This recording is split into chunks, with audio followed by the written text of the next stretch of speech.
This man, I feel, must have passed quicker than expected because there's a sense of him leaving this world like that. He's given me the strangest thing here, though. He's given me a wedding ring, picking up this stuff in my stomach here. I can't believe you picked that up. But he's just said to me, don't worry about it, he knows about this. The link that you made was stronger than anything else. Beyond this plane of existence lays another, known to some as the spirit world. And while mankind has attempted to communicate with the dead since the dawn of time, those with this innate gift have been both heralded as seers and condemned as purveyors of black magic. Even if you're a skeptic, we invite you to watch with an open mind, because what you're about to see is very personal for these people and very real. Today, Gordon Smith will once again attempt to contact the afterlife on this episode of Spirit Messenger. My name's Jackie Howden. I'm here today to see Gordon Smith. I've wanted to see him ever since I read his first book. I'd like to get in touch with my partner, who's been dead now for 3 years. What you are about to witness are full recordings from a meeting with Gordon Smith and his guests. He has never met these people before and has no advanced knowledge of their family, situation, or even their names. Certain elements of this recording have been kept personal for the family. All I need to do is take your hand for a couple of minutes just to tune in. All right.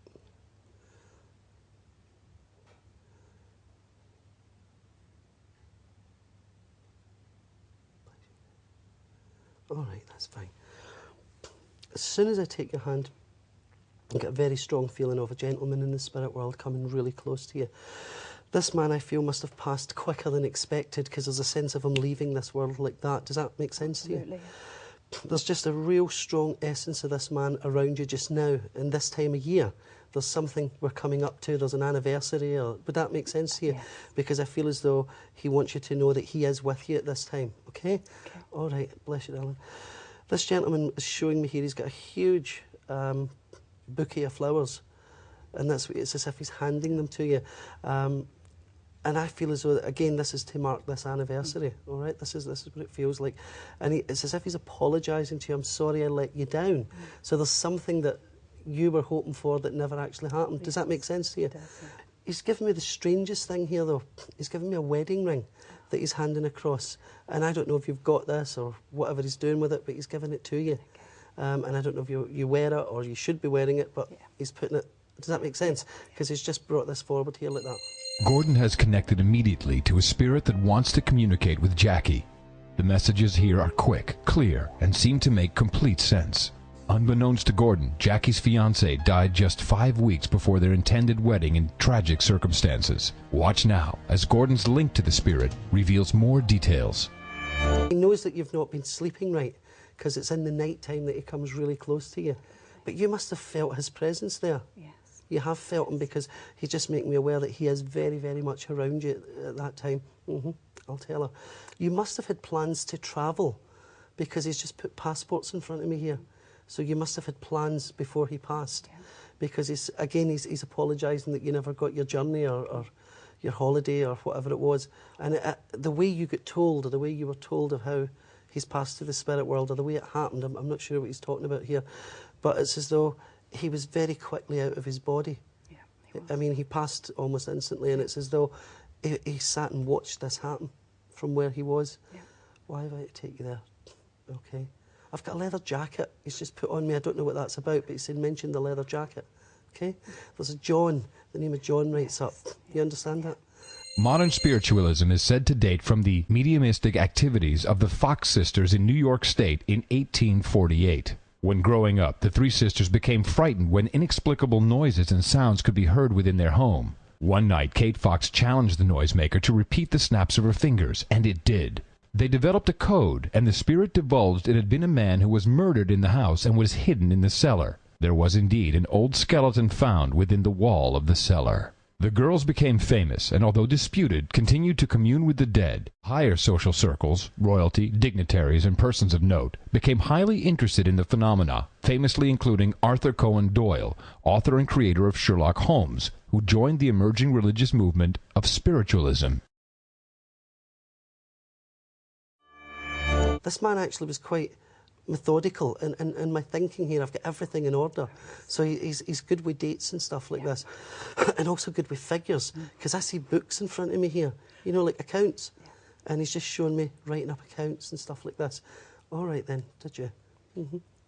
He's given me a pair of glasses as well, but they're his glasses. They're like reading glasses though, they're not everyday glasses. And I don't know if you're, wherever you're sitting, I can see these glasses. And it's just his way of saying he can still see around the place, he can still see around the house. Where are you taking me now? Bless you. All right. Bless you, sir. Why is that? Is that? Right. I'll tell her. All right. And my stomach.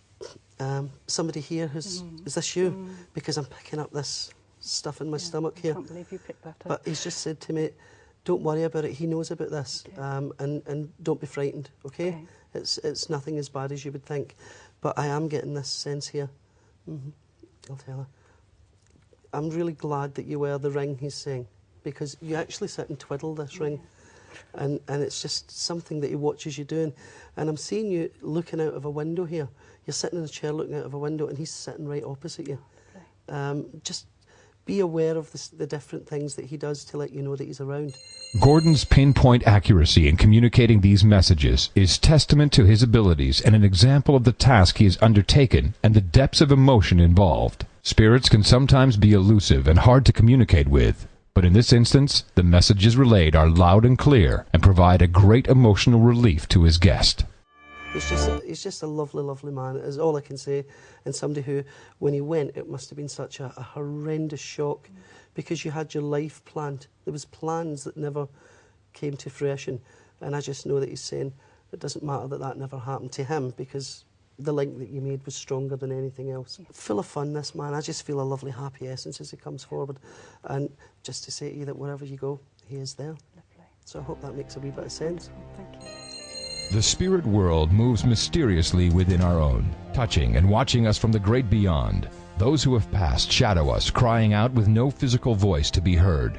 It is only through a medium whom the spirits of the departed recognize as a conduit to reconnect with this plane do they choose to make physical or often verbal contact with the living. Join us next time with another visit from the Spirit Messenger. That was absolutely amazing. He really brought out the very character and essence of my partner, Paul. When he was talking about giving me the ring, the anniversary was our wedding. It was supposed to be 5 weeks after Paul had died, so that meant a lot to me. And he really brought out his character, his happiness and his love of life. He was somebody who lived every day to the fullest. And I really felt as if he was there talking through Gordon, to be honest. I was really amazed when he started rubbing his side, which is an area that I've been having some problems.